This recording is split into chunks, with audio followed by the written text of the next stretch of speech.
ওই বেটা, এই গাছের নিচ থেকে একটু শর্ত, আমি এখানে বসে একটু আরাম করে হিসু করি। কি সর্বনাশ স্পাইডারম্যান, তুমি কি বলতেছো? গাছের নিচে বসে তুমি প্রস্রাব করবে? এটা তো ঠিক না। ছায়াদার ফলদার গাছের নিচে বসে প্রস্রাব করা একদম ঠিক না। এখান থেকে দূরে গিয়ে প্রস্রাব করো। কি এত বড় স্পর্ধা? এই জেরি, তুই সামান্য একটা ইঁদুর হয়ে তুই আমাকে ঠিক বেঠিক চিনাচ্ছিস? এখান থেকে যা বলছি, তা না হলে কিন্তু তোর অবস্থা আমি আলোর বস্তা করে ছেড়ে দেব। যা এখান থেকে। স্পাইডারম্যান, তুমি কাজটা একদম ঠিক করতেছো না। আর তুমি আমার সাথেও খারাপ ব্যবহার করেছো। তুমি ভুলে গেছো যে কর্মের ফল ভোগ করতেই হয়। আচ্ছা ঠিক আছে, আমি চলে যাচ্ছি। এরপর জেরি সেখান থেকে চলে গেল, আর স্পাইডারম্যান সেই গাছটার নিচে বসে প্রস্রাব করতে শুরু করলো। কিন্তু এই গাছটার উপরে বাস করতো একটা ঘুমন্ত ডাইনি বুড়ি, সেটা কেউ জানতো না। কি ব্যাপার? হঠাৎ প্রস্রাবের গন্ধ আসছে কোত্থেকে? আমি তো কত বছর ধরে এই গাছের উপর ঘুমাচ্ছি, কোনো প্রস্রাবের গন্ধ আসছিল না। হঠাৎ এত বিশ্রী প্রস্রাবের গন্ধ আসছে কোত্থেকে? এই গন্ধের কারণে তো আমি ঘুমাতেও পারছি না। না না না, এখনই খুঁজে বের করতে হবে এই প্রস্রাবের গন্ধ কোত্থেকে আসছে। এরপর ডাইনি বুড়ি উঠে বসলো, আর সে গাছটার নিচের দিকে তাকালো, আর তাকিয়ে দেখতে পেল একটা স্পাইডারম্যান সেই গাছের গোড়ায় বসে প্রস্রাব করতেছে। এত দেখি একটা স্পাইডারম্যান, একে জানে না ছায়াদার পলদার গাছের নিচে বসে প্রস্রাব করা ঠিক না। আর এই এখানে বসে প্রস্রাব করছে, তাও আবার যেই গাছে আমি ঘুমন্ত ডাইনি বুড়ি থাকি। একে তো একটা শাস্তি দিতেই হচ্ছে। দাঁড়া, আমি এখনই আসছি। গাছের নিচে বসে প্রস্রাব করে বেশ শান্তি পাচ্ছি। হ্যাঁ, আমাকে আবার নীতি কথা বলে। আমি গাছের নিচে বসে প্রস্রাব করব না মানুষের ঘরের চালে বসে প্রস্রাব করব, সেটা তো আমার বিষয়। হ্যাঁ, আমাকে জ্ঞান দিতে আসে, পাঠায় আলামো একেবারে আরেকবার আইলে। এইদিকে স্পাইডারম্যান যখন গাছের নিচে বসে প্রস্রাব করতেছিল, তখন ওই গাছের উপর থেকে ঘুমন্ত ডাইনি বুড়ি তার অলৌকিক ক্ষমতার মাধ্যমে একটা হাতকে লম্বা করে নিচে নামালো, আর সেই হাত দিয়ে স্পাইডারম্যানকে একটা টাস করে চট দিল, আর স্পাইডারম্যান উল্টে মুল্টে সামনে গিয়ে পড়ল।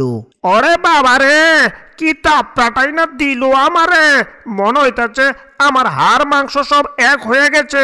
কি রে, আশেপাশে তো আমি কাউকেই দেখছি না, তাহলে আমাকে তাপড়াটা দিল কে? ওরে বাবা, বিষয়টা তো আমি কিছুই বুঝতে পারছি না। এখানে বসে থাকতে না থাকতেই স্পাইডারম্যানকে আরেকটা চট দিল, আর আরেকটা চট দিয়ে স্পাইডারম্যানটাকে আরেকটু সামনে নিয়ে ফেলল। ওরে বাবা রে, দিল রে দিল, আমার একেবারে পাঠাইয়া দিল। কিন্তু বুঝলাম না, আশেপাশে তো আমি কাউকেই দেখতে পাচ্ছি না, তাহলে এভাবে আমাকে কেডাই পাঠাইতেছে? ওরে বাবা রে, এবার তো আমার ভয় লাগতেছে। আবার এখানে কোনো ভূত চলে আইলো না তো এই দিন দুপুরে? তুই ঠিকই ধরেছিস, আমি ভূত। আমি ঘুমন্ত ডাইনি বুড়ি, আর তোদের মতো শয়তানদেরকে শায়েস্তা করি। এরপর গাছের উপর থেকে ডাইনি বুড়ি এক লাফ দিয়ে স্পাইডারম্যানের সামনে এসে দাঁড়ালো। ওরে বাবা, এ আমি কি দেখছি গো? এত ভূত, ঘুমন্ত ডাইনি বুড়ি। ওরে এবার আমি কি করি? ও ঘুমন্ত ডাইনি বুড়ি, আমাকে মাফ করে দাও। তোকে মাফ করতে পারবো তুই যদি আজকে সারাদিনের মধ্যে কোনো একটা ভালো কাজ করে থাকিস, তাহলে।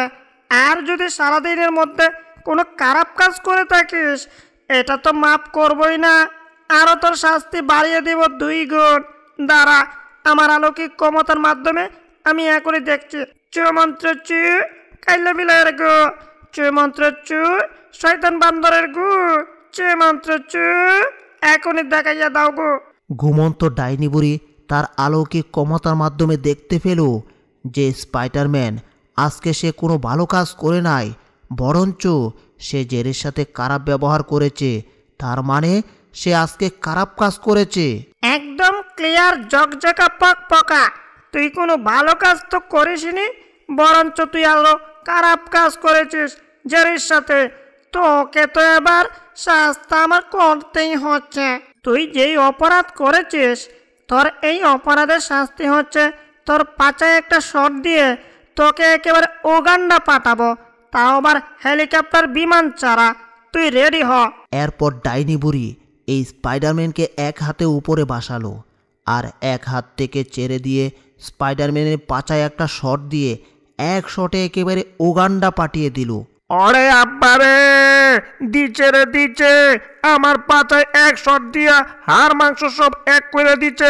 এইটাও বড় কথা না, আমারে উগান্ডা পাঠিয়ে দিচ্ছে সেইটাও বড় কথা না, তাও আবার কোনো হেলিকপ্টার বিমান ছাড়া। এইবার যেখানে গিয়ে পড়বো আমি তো বুঝতে পারতাছি না আমার হাড় মাংস কি থাকবে না চিটাল বিটাল হয়ে পড়ে যাবে।